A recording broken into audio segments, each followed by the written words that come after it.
Ons gesels oor prioritiseer welstand en dan juist vandag prioritiseer stresbestuur.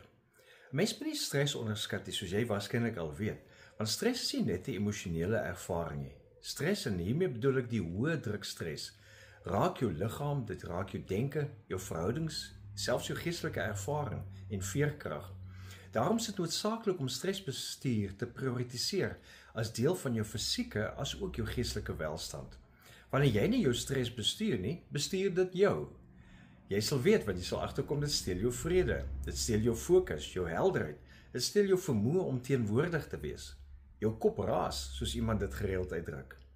In Eksodus 14 vers 14 word ons bemoedig, soos die Israeliete van ouds deur hierdie tydlose waarheid wat God sê.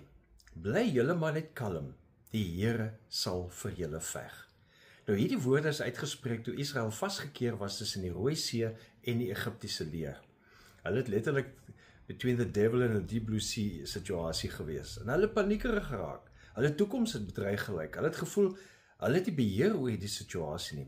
In daardie situasie van uiterste stres bemoedig God hulle om kalm te bly.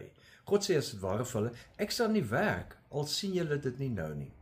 En uiteindelik is hulle toe gered. Nou stres ontstaan dikwels wanneer ons vasgekeer voel.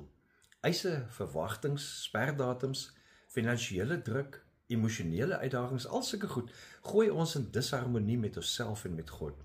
En God se uitnodiging is egter nie passiwiteit nie, maar innerlike kalmte. En dis 'n kalmte wat jou toelaat en ruimte gee om helder te dink, om wys te reageer, om nie deur vrees gedryf te word nie.